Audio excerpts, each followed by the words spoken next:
Então, quem não conhece, esse é o Dr. Marcelo Mascarenhas. Hoje ele está no Hospital Vila Nova e a gente vai falar um pouco sobre as PICs, as práticas integrativas complementares na área da saúde, que a gente vem aí querendo desenvolver, ampliar, enfim, e que as pessoas conheçam que de fato elas podem acessar, tá? Dentro daquele conceito que a gente já vinha conversando, de que hoje tu tem uma medicina convencional, tá?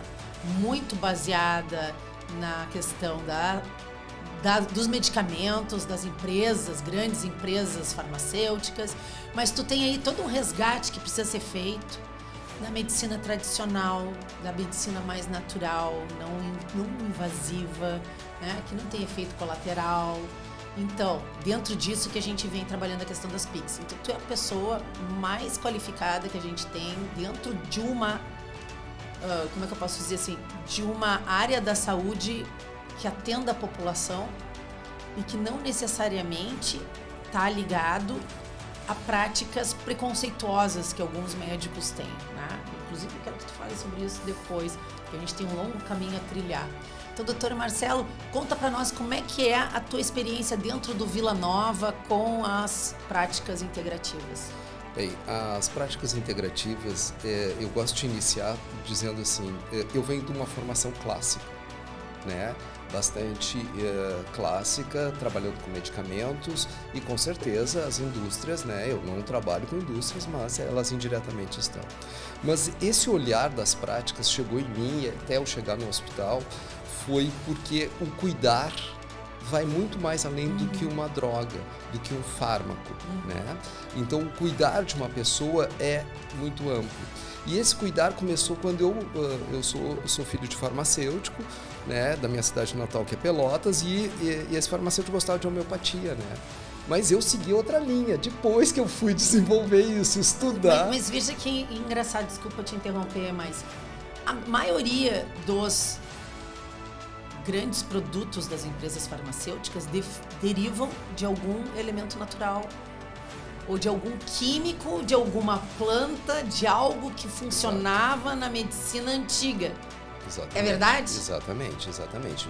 Boa parte deles, sim, sintetizados. Hoje tem sintéticos, né? Mas sim, boa parte, sim. Então, se a gente pensar na papoula, né? Vamos pensar em várias plantas que dão origem.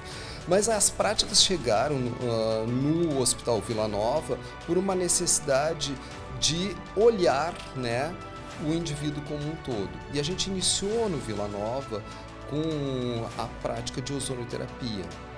O Vila Nova iniciou a prática de ozonoterapia durante a pandemia, né, como uma estratégia terapêutica, né? E agora, né, desde 2023, a gente iniciou um trabalho lá, criamos um setor de práticas integrativas, não só com a ozonoterapia, com outras práticas, com o intuito de saúde integral. O que é a saúde integral? Conforme o Ministério da Saúde, a saúde integral é olhar o indivíduo do fio do cabelo ao dedão do pé. Perfeito. Esse olhar vai muito mais além do que só aquele tratamento biológico. É o bio, psico e o social. A relação, desde a acolhida do paciente até o que tu vai intervir e o como tu vai liberar e acompanhar esse paciente. Que não adianta às vezes tu só dar um remédio e ali cura momentaneamente algo que vai se repetir, porque tu não foste atrás da causa, né? E nem da estruturação e entender onde é que está na vida daquela pessoa que ela acaba ficando doente, onde é que estão as deficiências de todos os tipos que pode ter, alimentares, até de saúde mental. Muitas vezes a pessoa está depressiva e aí pode ter uma queda de imunidade. Então, assim, é maravilhoso falar em saúde integrativa. Assim. Quando a gente fala Fernanda, quando se fala em prática integrativa, a gente fala com esse nome mesmo, ela é complementar, né? Então nós temos uma legislação que nos permitiu isso em diversas áreas. De que ano a legislação? 2016, sabe? né? Então, 2006 começou a primeira e depois 2016 começou a liberar diversas práticas. Nós temos 29 práticas. Nós não executamos as 29 dentro do hospital, executamos 5 a 6 práticas, né? E esse olhar, é o olhar complementar. A gente não descarta o tratamento clássico, porque nós estamos numa unidade de saúde. Não é substituir, né? Não, é complementar. Perfeito. E esse complementar consegue agregar no paciente, no familiar, uma coisa mais completa. Ele se sente acolhido, né? Quando tu dá um óleo essencial, tu trabalha com óleo essencial, ele vai vir complementar, ele vai te dar um bem-estar, mas porque vai ter um estímulo neurológico, vai ter um estímulo de neurohormônios, vai ter um estímulo nesse paciente. Quando a gente trabalha com um gás, que é o ozônio, né? Como é que a gente vai imaginar, poxa, o senhor tá aplicando, doutor, esse gás, né? Como é que isso vai agir em mim? E ele age no processo inflamatório. A gente trabalha com pé diabético lá no hospital, então a gente consegue ver nas feridas, a gente consegue ver essa melhora desse processo. Nada é mágico, não existe mágica em saúde. Existe ver se aquele paciente se adapta àquele tratamento.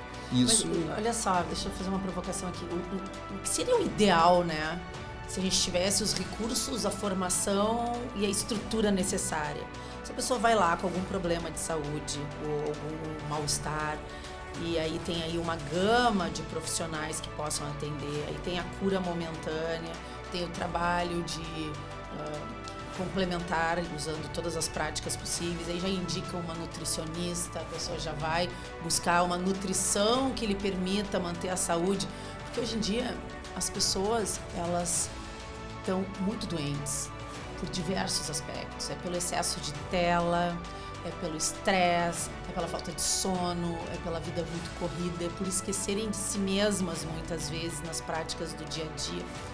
Então, tu trazer de volta essa pessoa para uma consciência corporal, para uma consciência da saúde dela... É diferente. É diferente. Eu até vou te trazer o seguinte, a meditação, né, é uma das formas de tu poder te conhecer.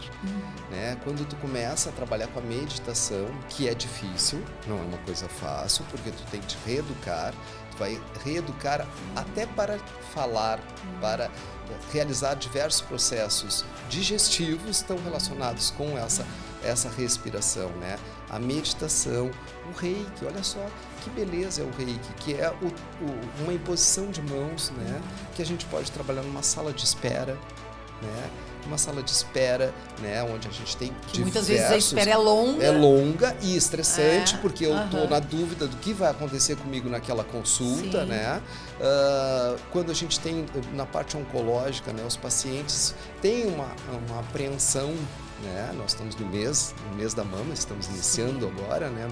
Então, assim, os pacientes ficam muito ansiosos, muito nervosos com esse momento, né?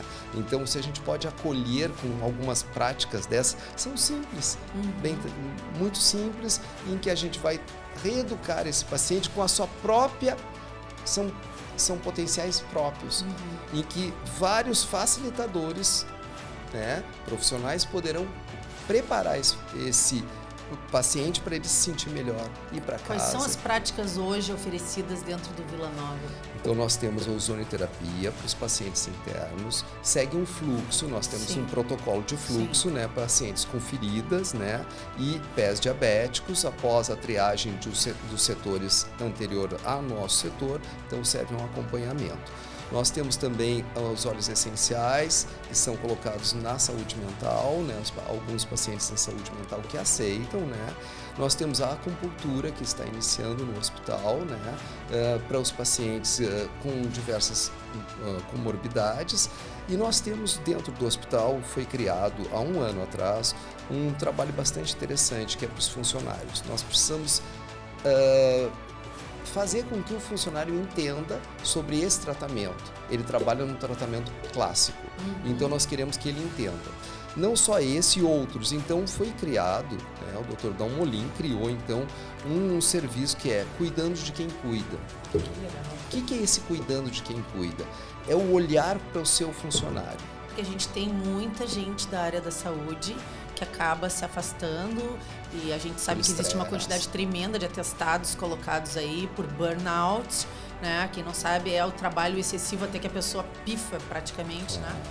Porque o profissional da área da saúde, ele está sempre ele tá sempre com uma sobrecarga de trabalho, precisando de ajuda, né? E ele é uma pessoa, né? Ele vai estar ali executando a sua atividade em 6, 12 horas, mas ele é um ser humano que tem família e que tem que conseguir sobreviver para estar bem ali.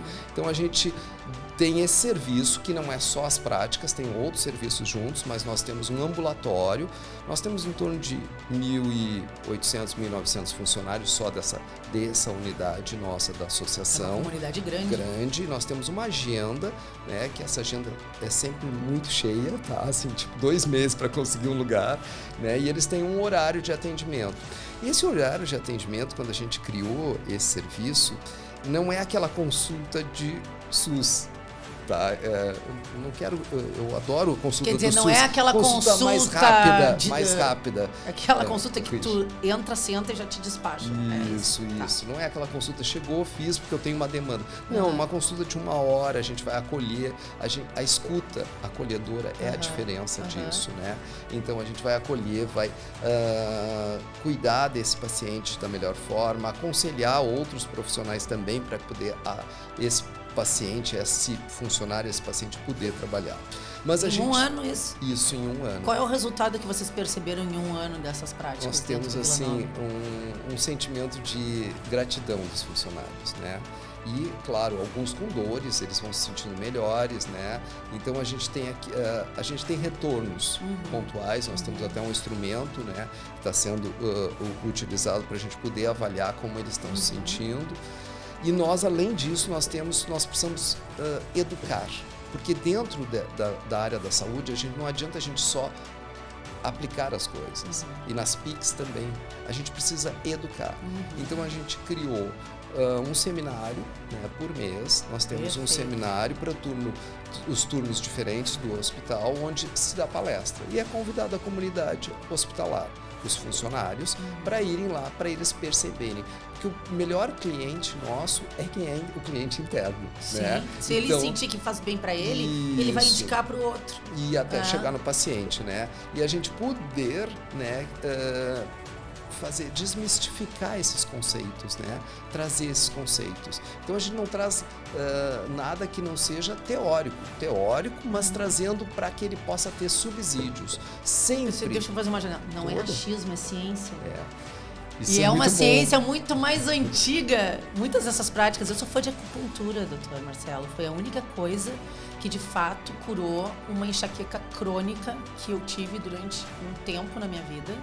Que a minha era aquela enxaqueca de livro. Quando ela dava crise violenta, eu ficava sem visão, eu tinha enjoo, vômito, eu tinha confusão mental quando eu tinha o ataque da enxaqueca. Então, pra mim, era uma coisa muito, assim, desabilitante. E eu procurei todos os tratamentos que o senhor possa imaginar. E a única coisa que resolveu a minha enxaqueca foi a acupuntura. Eu sou grata à acupuntura. Tu vê bem, uma agulha ou um mocho, tem várias formas, né? Uma ventosa. Como a gente pode cuidar de uma pessoa, né? E aí vem esse conceito para a nossa equipe, né? Eles precisam entender um pouco isso. E eles começam a entender porque é uma prática antiga, tem artigos sobre isso e a gente está sempre, se baseando no marco teórico para que não seja uma coisa empírica, né? Sim. Existe, então, marco teórico para todas essas práticas, né? Discutível, como todos, até como medicamentos nós temos discussões. Ciência não é dogma, né, doutor? Não, então, assim, se forma essa ideia para os pacientes, né? Mas, além disso, a gente faz cursos. Nós temos cursos, a minha ideia é que a gente possa ter muitos reikianos dentro da rede, que possam atuar nos seus locais, seus nichos de trabalho, na sua unidade, no seu setor. Então, nós criamos cursos de reiki, né? Cursos de reiki para os funcionários. Nós já tivemos 7 cursos de reiki nesse tempo todo, né? Para formar sementes, né? Vamos chamar assim, profissionais sementes que poderão atuar com isso, né? Compartilhando diariamente isso nas suas rotinas, entre os seus colegas, porque às vezes tu tá mais ansioso, né? Então tu te sente e pode ir num leito, né? Num ambiente, né? Eu vou te atrapalhar de novo, porque a gente fica tão, né? Sim. Eu tive um paciente, uma equipe médica que me chamou e pediu para que o setor fosse acompanhar um paciente de cuidados paliativos. E a gente não atuava, a gente atuava em feridas dentro do hospital, né? Sim. Cheguei nos cuidados paliativos, o senhor trabalha com reiki, eu cheguei nos cuidados, cheguei para o paciente e disse, o senhor veio conversar com o senhor foi indicado para a gente fazer um reiki, conversar um pouquinho e tal. E ele disse assim, eu não sabia que aqui faziam isso. Eu estou emocionado. Aí a esposa dele chorava do lado, ela disse, porque a gente faz isso fora daqui. Eu disse, não, mas vim lhe acompanhar um pouco. Aí a gente pôde fez, claro, uma anamnésia, né? Fez o procedimento todo, né? E viu o bem-estar daquele paciente que foi indo dia a dia, seguindo o curso dos cuidados paliativos. A gente sabe que os cuidados paliativos é um momento final de um paciente. Então a gente pôde acolher. Como é bom poder ter isso, né? Então, desculpa, ele atrapalhei. Isso ia diminuir dor, sofrimento, trazer mais bem-estar. Isso aí sempre vai ser uma coisa nobre a se fazer, né? Eu tenho um sonho de que a gente consiga trabalhar. Eu estava conversando com uma amiga que temos em comum, com a Márcia Jacobsen, que trabalha muito essa questão das PICs dentro das unidades de saúde do município, né? E a gente sabe que, por exemplo, o posto de saúde modelo de Porto Alegre tem muitas práticas dessas da lista das 29 que a gente quer ver ampliadas para outras unidades de saúde e vamos trabalhar para isso acontecer. Mas eu vejo assim com muita alegria que a gente começa a desmistificar esse assunto, reduzir o preconceito que existia, muitas vezes o medo de um médico mais tradicional, aliás, mais como é que eu posso dizer? Não é tradicional. Tradicional é a medicina mais antiga. Mas o médico mais convencional tem, muitas vezes, um certo receio, né, de começar a praticar ou de indicar as práticas integrativas. De agregar o tratamento. Exatamente. Isso. Porque ele não conhece, porque ele tem medo de ser alguma coisa que possa trazer algum cunho pejorativo para ele como médico, porque ele não entende que isso também é ciência. Então, eu tenho o sonho que, primeiro, a gente possa fazer um grande congresso, se der, o ano que vem, né? Inclusive, estive conversando com o deputado Cherini sobre isso, de desmistificação dessas práticas, que a gente consiga trazer o pessoal do CREMERS, que a gente consiga trazer os médicos associados aos CIMERS, para que as pessoas consigam perceber que existe todo um universo que pode ser agregado à área da saúde e que não coloca em risco nem conflitua com a área médica. Isso aí é o primeiro ponto. Porque eu tenho certeza que se a gente conseguir dar esse passo, nós vamos expandir. E a outra coisa, eu gostaria que a gente pudesse levar essas práticas para dentro das escolas, para os profissionais da educação, que muitas vezes sofrem extremo estresse, tá? Estão ali em condições de trabalho muito desafiadoras e que precisam ali de uma massagem, né? Pode ser daquelas da cadeirinha, faz ali na hora, né? não precisa de uma cama para estar deitado, né? Uma cadeirinha de quick massage dentro das escolas, que os professores possam ter esse momento de relaxamento, de distensionamento, né? Que possa ter um reiki para os professores. Eu acho que a gente pode chegar lá. O que tu acha disso? Eu acho perfeito. Assim, é muito importante o que a senhora colocou, porque o deputado Cherini, né? O deputado Cherini, ele é o nosso marco, né, no nosso estado e no Brasil em relação às práticas integrativas, né? Esse setor foi criado por um fomento dele, né, um grande fomento, uma grande preocupação dentro de um projeto que ele tem de trazer uma saúde o mais natural possível, né? Ele tem a ideia dele da cidade sem doença, sem doença, né? Então esse cuidado fez com que a gente se sensibilizasse e agregasse nessa tarefa de poder estimular isso. Então acho que essa sua ideia é perfeita. Se a gente pode semear as práticas, porque muitas pessoas não sabem o que é PICs, né? prática integrativa e complementar. São práticas que já existiam há muitos anos, milenares, e que às vezes as pessoas acham que é um tabu poder ir aquilo. Não, eu posso complementar o tratamento. Né? Eu tenho experiências familiares que a gente utilizou isso junto e como foi bem, né? Então, tu traz isso. E tem alguns casos que aí são mais, uma exceção de substituição melhor. Por exemplo, vou dar um exemplo, tá?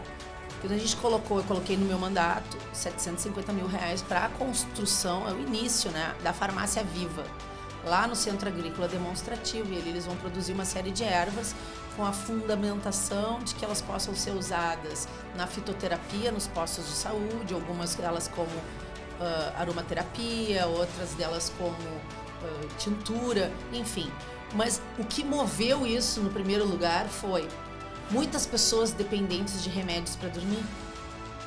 E que às vezes esses remédios eles acabam sendo tão viciantes ou modificam tanto o teu sistema natural que tu não consegue dormir sem o uso do medicamento. Então essas pessoas elas têm que ter a alternativa de trocar por um chá de camomila, uma melissa, que muitas vezes as pessoas não têm ideia do poder que tem, que é muito grande. Sim, e que é muito eficiente e que não tem efeito colateral. Exatamente. Né? Então, para mim, isso é um desafio, é uma área que, sabe, é uma coisa que se revelou na minha vida assim, muito nova nos últimos 3 anos e a qual eu vou me dedicar nos próximos anos, se eu tiver a chance de ser reeleita, né? E quero ser muito parceira da expansão das PICs, não só dentro do Vila Nova, mas como em toda a rede aí municipal, pública de saúde de Porto Alegre. O que tu acha que a gente precisa fazer para expandir essa rede? A senhora me mexeu, né? Eu sou farmacêutico, né? E sou conselheiro do Conselho de Farmácia, né? Defendo essa causa da fitoterapia, porque a gente sabe que é uma estratégia, né, terapêutica, que é complementar, mas que às vezes pode ser ela a única estratégia. As maravilhas dos mas chás. sempre pode ter algum efeito, a gente não pode descartar, porque às vezes pode naquele organismo dar algum efeito, mas são coisas como qualquer coisa, né? Sim. Mas eu acho que essa sua iniciativa nos traz uma alegria para que a gente possa, nas práticas integrativas, estimular os consultórios. Por exemplo, eu gostaria muito de ter um consultório lá dentro que a gente pudesse atuar com a fitoterapia, mas a gente precisa ter subsídios, que não adianta querer ter e não ter para dar para a população, né? Então, é como, por exemplo, existem várias terapias, a terapia floral, os pacientes têm que pagarem para isso, né? Então, a gente poderia ter terapias florais que são trabalho nas emoções, né? E são flores, né? Eu vou dar um exemplo. Hoje eu planto em casa, tá? Além da hora pronobis, eu planto a camomila, eu planto losna, eu planto a babosa, eu planto melissa, eu planto hortelã e eu planto a erva baleeira, que é maravilhosa, contra inflamação e dor, muito bom para dor, a pomada de erva baleeira, né? Milenar também.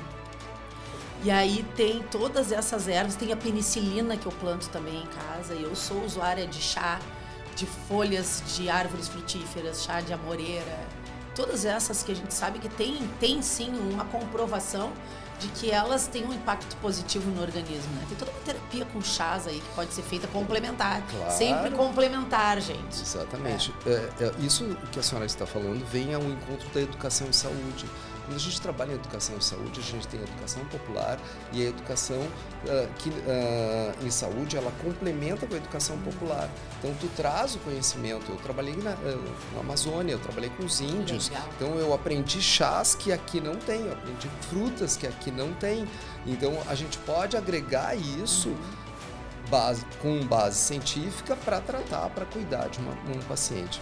E retomando a sua pergunta, eu acho excelente que a gente possa abrir muito mais claro isso, em que as unidades todas, né, a gente sabe que as unidades no município, boa parte delas estão com algumas práticas, mas que a gente pudesse colocar isso mais claro, que a gente tivesse, quando fosse possível, um centro de Pix, que fosse uma unidade básica só de Pix. Isso seria maravilhoso. Sim. Onde tu teria os setores... Todas as 29 práticas. Ou próximo, 29 é bastante, né? Então, eu acho que quando vê 10 práticas, eu me contento indo... Quais são as mais procuradas? Aí nós vamos para o reiki, a acupuntura, né? Para a ozonioterapia, vamos para a quiropraxia, né? Vamos para a geoterapia, né? Então, nós estou colocando a gente chega em tratamento com frequência. Isso, e que ele tivesse aquela unidade... Musicoterapia. Musicoterapia, meditação, né? Então, são várias, né? A gente aqui só ficou lançando algumas, né? Sim. Mas a gente conseguisse, né? E isso seria muito bom, né? E eu estou junto com a senhora, assim, isso acontece, estamos juntos aí. Que a gente pudesse conseguir verbas para montar um lugar, unir essas, e aí dali a gente tivesse as práticas e pudesse preparar profissionais da saúde conforme as suas legislações dos seus conselhos, para que eles fossem para as outras unidades, viessem ali treinar e fossem para as suas unidades para poder exercer essas práticas, mas capacitados. Né? Exatamente. Contamos com o senhor, com o seu conhecimento, para a gente fazer esses projetos e tirar isso do papel. Vamos lá. Eu consigo imaginar isso, como seria, além de tudo, a gente estaria agregando para a população de Porto Alegre. Isso aí é saúde física, é saúde mental, traz a alegria de viver, que eu conheço várias dessas práticas. Eu fui praticante durante muito tempo de yoga, de meditação. E eu sei o impacto que isso tem na vida de uma pessoa, tá? Até porque no meio em que eu atuo, se a gente não tem como buscar um equilíbrio interior, é muito fácil de tu ficar aí absolutamente estressado, nessa vida perder de o hoje, equilíbrio, né? E ficar doente, enfim. Nessa vida nossa, né, vereadora? Então, assim, a gente está numa rotina muito complicada. Então, quando tu pode trabalhar a tua meditação, o teu corpo, tu consegue entender o teu corpo, tu vai te alimentar melhor, tu vai dormir melhor, tu vai conseguir exercer atividades melhor. A gente tem hormônios como o cortisol, né, que tem um papel extremamente importante, que depende da ingesta de água, depende do sono, para que tu tenha uma atividade boa, né? Nós estamos fazendo essa nossa assim, conversa cedo. Olha só, eu que já estou quase lá. Mulheres na menopausa, olha o benefício que as PICs poderiam ter. Muito. Né? Porque aí tu vai atuar não só em algum problema de alteração hormonal, mas tu vai atuar também no bem-estar, onde ela vai poder repensar sobre as atividades, sobre as coisas, poder agir de forma mais calma. E, por exemplo, as pessoas que querem se livrar de algum tipo de dependência química, né? Porque a gente tem aí uma lacuna muito grande hoje na saúde pública municipal, que são os leitos de saúde mental. Enquanto a gente não conseguir ter uma alteração nisso e um aumento e a criação de novos leitos de saúde mental dentro da saúde pública, nós precisamos ter alternativas para as pessoas, para que elas possam dar os primeiros passos na tentativa de deixar hábitos nocivos. Exatamente. Né? Porque se a gente não tem nada a oferecer a não ser a química do remédio, tu estás fazendo só metade do serviço. Exatamente. Concorda comigo? Concordo plenamente. Eu acho que a saúde mental é a chave. Também é uma das chaves que a gente precisa abraçar. Sim. Também as crianças, né? Autistas, crianças especiais, né? Onde a gente vai poder... TDA. Exatamente. Onde a gente vai poder acolher com essas práticas, né? Criar esse centro onde a gente possa acolher e trabalhar com essas práticas. Claro que é um grande olhar. Por isso que a educação é importante. Se a gente vai semear dentro das escolas, nós vamos conseguir para adultos diferentes, idosos diferentes. Já que a nossa longevidade vai cada vez crescer, idosos, nós estamos crescendo, né? Nós vamos ir a 80, 90 anos. E o Rio Grande né? do Sul é o estado com o maior número de idosos projetados nos próximos anos. Tamo junto, vamos seguir em frente e vamos tirar isso do papel. Com certeza. Vamos tocar. A gente tem aí apoio, tem boa vontade e cada dia nós vamos ter mais técnicos e profissionais trabalhando nessa causa. E viva as PICs! Isso mesmo. Muito obrigado pela oportunidade de falar um pouquinho das nossas práticas. Obrigada.